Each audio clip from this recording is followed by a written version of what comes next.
ကျွန်တော်ရဲ့သေးချေမှာကြတော့ဒီ polyps အလုံးလေးနှလုံးရှိနေရပေါ့မနှက်ပြန်ခွဲမှာမနှက်ပြန်ခွဲကန်းဝင်ရမယ်ဆိုတာတဲ့ insurance ကကျွန်တော်ဘယ်လောက်ပေးမလဲဆိုတော့ကျွန်တော်အဲ့ဒါပဲ excited ဖြစ်နေရပေါ့နော် Gibiza life insurance ကပေးလားမပေးလားကောင်းလားမကောင်းလားဆိုတာကိုကျွန်တော် update သိရရင်ပြောပြပါမယ်ဒီနေ့ကစေယုံတက်မဲ့နေ့ဆိုတော့ကျွန်တော်ဒီနေ့စေယုံသွားပါမယ်အရင်စားထွက်ပါတော့မယ်ကျွန်တော်အခုဒီပေါ့နော် core bladder removal လုပ်ဖို့အတွက်ကျွန်တော်အခုအာယူစေယုံသွားနေပါတယ်ကျွန်တော်က Gibiza life မှာ insurance လုပ်ထားတဲ့အတွက်ကျွန်တော်ပတ်စံတစ်ပြားမှမထည့်သွားပါဘူးကျွန်တော်မှတ်ပုံနေလေးတစ်ခုပဲယူသွားမှာဖြစ်ပါတယ်အာယူစေယုံကိုရောက်လာပါပြီ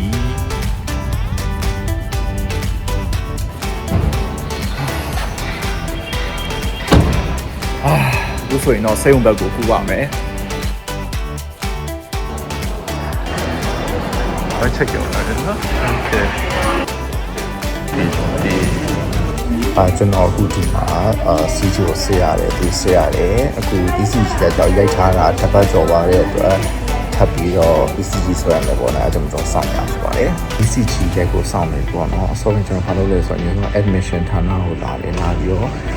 ထိုအပ်တဲ့ insurance တွေလိုအပ်တဲ့ဟာတွေ sign ထိုးရတယ်ပေါ့နော် sign ထိုးရတယ်ပြီးတော့ဒီ insurance ကိုပြန်ပို့အတွက်ဆရာဝန်ဈေးစာပေါ့နော်ပြန်ပို့အတွက်အဲ့ဒါကြီးလုပ်ရတယ်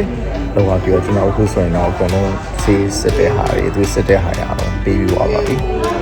insurance အခုတင်ထားပေါ့နော်ဒါပေမဲ့ရမရတော့ဘက်က job line ပြန်มาပဲသိရမှာပဲရှင်းတော့ခုံပါတယ်ခုဆိုရင်တော့ကျွန်တော်ဒီကဲနေတော့ဖောက်ပြီးပေါ့နော်ကျွန်တော်သွေးသွင်းဖို့လိုရဲဆိုလို့ရှိရင်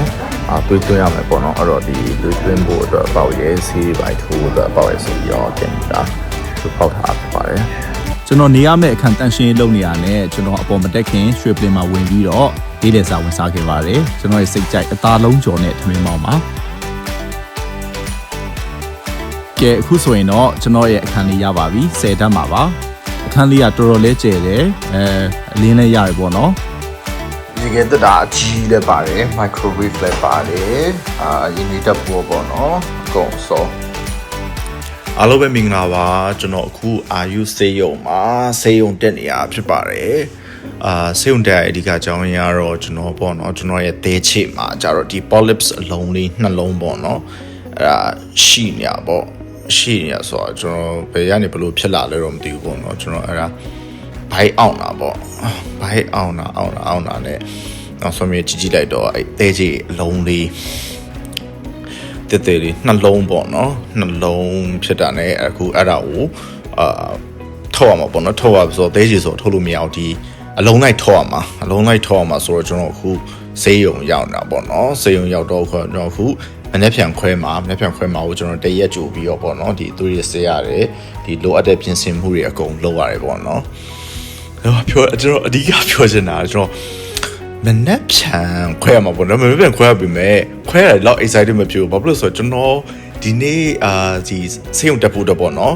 ဆေးရုံတက်ဖို့ကကြတော့ကျွန်တော် insurance ဝယ်ထားတယ်ကျွန်တော်Gibiza life ကနေပြီးတော့ insurance ကိုကျွန်တော်အမြင့်ဆုံး package ပေါ့နော်ဒီ3500တန်းpackage ကိုဝယ်ထားရပေါ့နော်ဝယ်ထားတာဆိုတော့ကျွန်တော်အခုကတော့Gibiza life ကိုကျွန်တော်ဒီ cashless ပေါ့နော်သူတို့ချင်းနဲ့ဟိုပတ်စံတွေအားလုံးပေးဖို့တော့ကိုကျွန်တော် Gibiza live email ပို့ထားတယ်သူတို့ကလေဒီစေယုံနဲ့ချိတ်ဆက်ပြီးတော့ပေါ့နော်ကျွန်တော်အခုဆိုရင် deposit တွေပါမသွင်းအောင်ဒါပေမဲ့သူတို့ဘက်ကကြတော့ဒီ final confirmation ပေါ့နော်ကိုအတွက်ကကြတော့ဒီကို3500သူတို့ဟိုဘယ်လိုပြောမလဲ package ရှောက်သူတို့3500ပေးမှာပေါ့ဒါပေမဲ့တကယ်တမ်း budget ကသူတို့ဘယ်လောက်ချပေးမလဲပေါ့နော် regulation တွေဘယ်လိုရှိလဲဆိုတော့ကျွန်တော်မသိသေးဘူးပေါ့နော်အဲကြောင့်မို့ကျွန်တော်အခုကမနှက်ပြန်ခွဲကန်းဝင်ရမယ်ဆိုတာinsurance ကကျွန်တော်ဘယ်လောက်ပေးမလဲဆိုတော့ကျွန်တော်အဲ့ဒါပဲexcited ဖြစ်နေရပေါ့နော်ဘာဖြစ်လို့ဆိုတော့ကျွန်တော်ဒီအရှိမကြားလာ insurance တွေကပတ်စံမပေးတဲ့ဟာတွေသိရမလားတခုဖြစ်တယ်ဆိုရင်နင် claim တာများလို့နင်မပေးဘူးလို့နင်နောက်လာကျရင် extension မပေးဘူးလို့ဆိုတာအဲ့လိုဟာမျိုးတွေတောက်လျှောက်တွေးနေရဆိုတော့ကျွန်တော်လည်းဘယ်လိုပြောမလဲနည်းနည်းစိတ်လို့ရှားပေါ့နော်ငါ့ရောတကယ်ရောပေးမှာလားသူများ insurance လို့ပေါ်တကယ်ကြီးလုံးမလားဆိုပြီးတော့ပေါ့အဲ့ဒါစိတ်ပူနေရအဲ့ဒါလာပြောပြတာအခုလောဆယ်ကတော့ဒီမှာတော့ဒီ cannula တွင်းထားရပေါ့နော်ခွဲတာတော့မနက်ခွဲမှာဖြစ်ပါတယ်ခွာည9နာရီ ညစာစားအောင်ပေါ့နော်ဘိုက်ကစားလိုက်ပြီ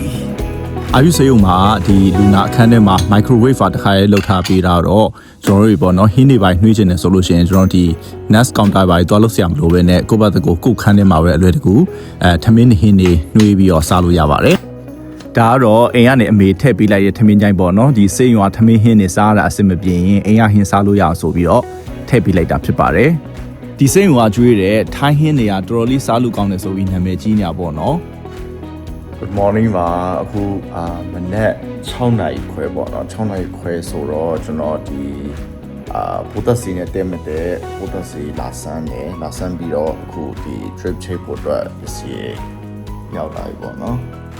ကျွန်တော်ရဲ့ခွဲစိတ်မှုကိုမနက်9နာရီမှာစတင်ခဲ့ပြီးတော့ဒီ laparoscopic လို့ခေါ်တဲ့ခန္ဓာကိုယ်မှာအပေါက်ဖောက်ပြီးတော့ခွဲရတဲ့ခွဲနည်းနဲ့ခွဲခဲ့တာဖြစ်ပါတယ်သူ့မှာဆိုရင်တော့ဒီကင်မရာလေးပါပေါ့နော်ကင်မရာလေးကိုခန္ဓာကိုယ်ထဲမှာထိုးထည့်ပြီးတော့ကြည့်ပြီးတော့ခွဲစိတ်ရဖြစ်ပါတယ်ကျွန်တော်ခွဲစိတ်ပေးခဲ့တာကတော့ laparoscopic surgery နဲ့ပတ်သက်ပြီးတော့ line ပေါ်မှာ interview တွေအများအားဖြင့်ပြီးတော့ knowledge sharing လုပ်ပေးနေတဲ့အထွေထွေခွဲစိတ်အထူးကုဆရာဝန်ကြီး Professor ဦးနေအောင်ထွန်းပဲဖြစ်ပါတယ်ခင်ဗျာဒီ laparoscopic ခွဲနည်းကမေဇီးနဲ့ခွဲရတာဆိုတော့ဘာမှကြောက်စရာမလိုဘူးပေါ့နော်ဒီနာချင်တာတွေလည်းဘာမှမသိဘူးအပေါက်လေး3ပေါက်ဖောက်ပြီးတော့ဒီသဲခြေလေးကိုထုတ်လိုက်တာဆိုတော့ဒီကြီးကြီးမားမားခွဲချောင်းအရာတွေဘာမှမရှိတဲ့အတွက်အနာကျဉ်နှုံးကလည်းမြန်သလိုအမားရွကြီးကြီးမားမားတွေမကြံခဲ့တဲ့အတွက်အရန်ကောင်းတဲ့ခွဲစိတ်နည်းလေးပဲဖြစ်ပါတယ်ကျွန်တော်အရန်ကတော့ကျွန်တော်ရဲ့ဒီဘိုက်ခောက်ကအစီထူနေလို့ခွဲစိတ်ချိန်ကတော့နည်းနည်းလေးပူကြွားရလို့တော့ပြောတယ်ဒါပေမဲ့အားလုံးကတော့ရှော့ရှူရှူနဲ့ပြီးသွားခဲ့ပါတယ်ခင်ဗျာဒါတွေကတော့ကျွန်တော်နင်းနင်းကြမ်းကြမ်းဒုက္ခပေးနေတဲ့ polyp နှလုံးနဲ့ဒီအနေတွေပေါ့နော်အခုချိန်စာပြီးဘိုင်းမအောင်လို့ဆိုတော့အရန်ပျော်ပါတယ်ဒါကတော့ဟိုပါပေါ့လူနာလာကြည့်ကြပါပေါ့နော်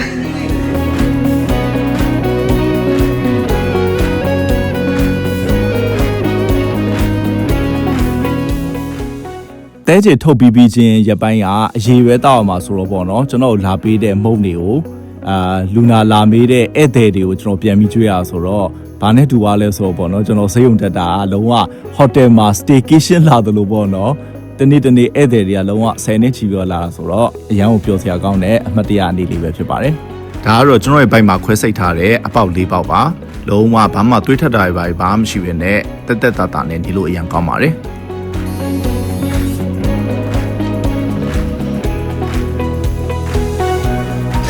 ဒါကတော့ကျွန်တော် PhD တန်း classmate တွေပါအယုံနဲ့ပန်းစည်းတွေမှုန့်နေလာပေးရဖြစ်ပါတယ်ဒီနေ့ကတော့3ရက်မြောက်3ရက်မြောက်နေပေါ့နော်စေုံတက်တာ3ရက်မြောက်နေဒီနေ့ရောစေုံဆင်ရမယ်ဆိုတော့နေ့တယ်တော့ကျတော့နေ့တယ်ချက်ကောက်ကဆင်နေပေါ့နော်ဆင်နေမတိုင်ခင်ဆင်ရမယ်ဆိုတော့ဒါပေမဲ့အခုကတော့လောဆယ်တော့ဒီနေ့ကရုံဖွင့်ရဆိုတော့အိမ်မှာလည်းဘူးမှလည်းမအားကြတော့ဘူးကတော့စေုံမနဲ့ကြတဲ့တယောက်တည်းပဲအခုဒီစေုံဆင်ဖို့အတွက်ချိုးပေါ့နော်ဒီစေုံဆင်ပြီးတော့ဆရာဝန်နဲ့ဆက်ပြီးပြဖို့တော့ကကြတော့ booking နဲ့အခုတို့တစ်ခါလေးလုပ်ပေးရပေါ့နော်ကိုဒီမှာ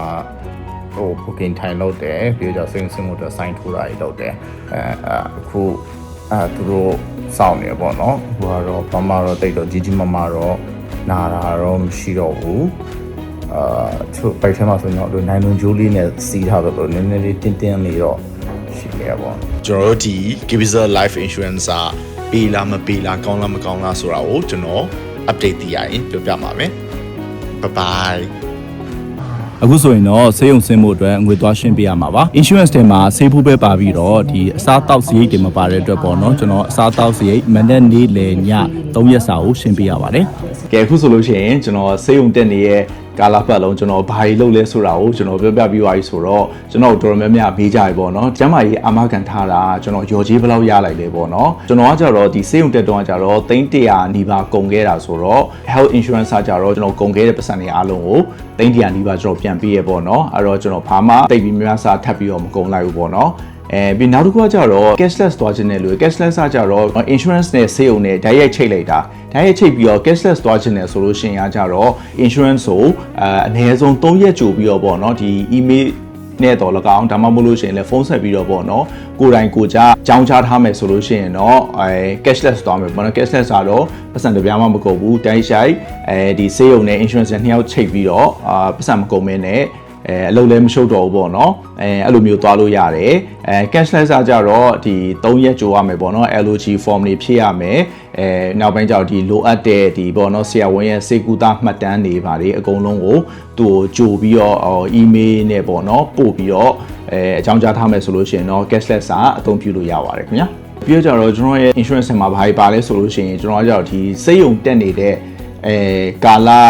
ဒီမကဘူးပေါ့နော်ဒီစေးရုံဆင်းပြီးတော့3လအတွင်းပေါ့နော်ကျွန်တော်ရဲ့ဒီ follow up တွေပေါ့နော်ကျွန်တော်ဒီခွဲစိတ်ကုသထားရဲဆိုတော့ကျွန်တော်အနာကျက်မကျက်တို့ဆရာဝန်နဲ့ပေါ့နော်ဘိုင်းအောင်သေးရပါဆိုရင်ဆရာဝန်ဆေးပေးတာတော့ပေါ့နော်အဲ့လိုမျိုးခွဲစိတ်ထားတဲ့ယောဂနဲ့ပတ်သက်ပြီးတော့အချိန်3လအထိ follow up စေကူတာစီကုန်ကြစိတ်တွေကိုဒီ insurance ဆိုင်စက်တိုက်ပေးတာဆိုတော့ကျွန်တော်နောက်ပိုင်းပေါ့နော်ဒီခွဲစိတ်ကုသပြီးတော့3လအတွင်းမှာကျွန်တော်ဒီဆရာဝန်နဲ့ follow up ပြတဲ့စေကူတာစီတွေအားလုံးကို insurance ချပေးတာဖြစ်ပါတယ်ခင်ဗျာကျွန်တော် insurance ဝယ်လို့ကြတော့ကျွန်တော်ဒီနောက်ထပ် optional ပေါ့နော် optional ဆိုတာကြတော့ဒီယောဂကြီးကြီးမားမားမဟုတ်ဘူးပေါ့နော်ဒီယောဂပုံမှန်နေမကောင်းဘိုက်အောင်ဖျားနာတာတွေအတွက် insurance claim ဖို့အတွက်ကျွန်တော်ကြတော့ optional ပတ်စံကိုကျွန်တော်ထပ်ပြီးသွင်းထားတာဆိုတော့ပတ်စံကကြတော့တုံတောင်ဖျားနာတယ်ဆိုလို့ရှိရင်လည်းကျွန်တော်စေကန်းသွားပြီးတော့ပြလို့ရတယ်ပေါ့နော်ပြီးတော့ကြတော့ဒီသူတို့ insurance ကနေပြန် claim တာဆိုတော့တော်တော်အဆင်ပြေတယ်ကျွန်တော်တော့မှ hotel lounge ကြတော့ကျွေးခန္ဓာကိုယ်မှာကျွန်တော်အနီးစက်လေးတွေထွက်တာဆိုတော့ကျွန်တော်ကြောက်သွေးလွန်တူကွေးဖြစ်တာလားဆိုပြီးတော့ကျွန်တော်ဈေးကမ်းမှာတော့ပြတယ်ကျွန်တော် grand တာမှာပြလိုက်တာပေါ့နော်အဲ့ဒီအတွက်ကျွန်တော်ဘယ်လိုပြောမလဲကုန်ကြတယ်2သိန်းနီးပါးလောက်တော့ကုန်သွားတယ်ဆရာဝန်2ခါပြတာဒါပေမဲ့အဲ့ဒါကြတော့ insurance ကနေပြီးတော့အကုန်ပြန် claim လို့ရတယ်ဆိုတော့တော်တော်အဆင်ပြေခဲ့ပါတယ်အဲ့တစ်ခေါက်ကလည်းပြီးတော့ကြတော့နောက်ဆုံးတစ်ချက်အရေးအကြီးဆုံးအားလုံးကိုပေါ့နော်ဒီတော်တော်များများတော့နားလည်မှုလွဲကြတာပေါ့နော်။ဘာလဲဆိုလို့ရှိရင် insurance တွေကပြန်ပြီးတော့claim တာမရဘူးဘာလို့ဆိုတာကြတော့ဒီဘယ် insurance ပဲဖြစ်ဖြစ်ပေါ့နော်။သူကကြတော့ pre-existing ယောဂါတွေပေါ့နော်။ဒီကိုကကြတော့ဒီ insurance ကိုဝယ်တဲ့အချိန်မှာဆိုလို့ရှိရင်ဘာယောဂါမှရှိမနေအောင်ပေါ့နော်။အကယ်၍ insurance ကိုဝယ်တဲ့အချိန်မှာတည်းကကိုကအရင်မှာတည်းကယောဂါအခန်းတစ်ခုရှိရဆိုလို့ရှိရင်တော့အဲ့ဒီယောဂါအခန်းတွေတော့ကတော့ insurance ကပတ်စံပေးမှာမဟုတ်ပေါ့နော်။ insurance ဝယ်ပြီးမှအသစ်ဖြစ်လာတဲ့ယောဂါတွေအတွက်ပဲ insurance ပတ်စံပေးတာဖြစ်ပါတယ်အဲ့ချက်ကတော့တော်တော်များများနားလည်မှုလွဲကြတဲ့အချက်ပေါ့နော်ငါ insurance ဝယ်ထားပြီးတော့ငါပတ်စံတောင်းတာရလည်းမရဘူးဆိုတာဒါတွေကကြတော့ကျွန်တော်ဒီ pre-existing ယောဂါတွေကြောင့်ပေါ့နော် insurance ဝယ်ပြီးမှအသစ်ဖြစ်တဲ့ယောဂါတွေဆိုလို့ရှိရင်တော့ပတ်စံတစ်ပြားမှပေးစရာမလိုပါဘူးခင်ဗျာကဲအခုဆိုလို့ရှိရင်တော့ကျွန်တော်ရဲ့စေုံတက်ခဲ့ရတယ်ကျွန်တော်ရဲ့မှတ်တမ်းတွေကျွန်တော် insurance claim တဲ့ဟာတွေအားလုံးကိုတော်တော်များများလည်းသိပြီးသွားပြီဆိုတော့ကျွန်တော်လိုမျိုးပေါ့နော်ပတ်စံလုံးဝမကုန်မဲနဲ့စေးကူတာခြင်းနဲ့ပြီးတော့ကြတော့ပတ်စံတစ်ပြားမှမကုန်မဲနဲ့အလုံးမရှုပ်ဖဲနဲ့စေးကူတာခွင့်ရခြင်းနဲ့ဆိုလို့ရှိရင်တော့ကျွန်တော်လိုမျိုး insurance တွေဝယ်ထားဖို့ကျွန်တော်ပြောချင်ပါတယ်ခင်ဗျာအားလုံး thank you ပါသင်အိမ်မက်တွေကိုရွှေ့ဆိုင်းစရာမလိုတဲ့ iMedical Insurance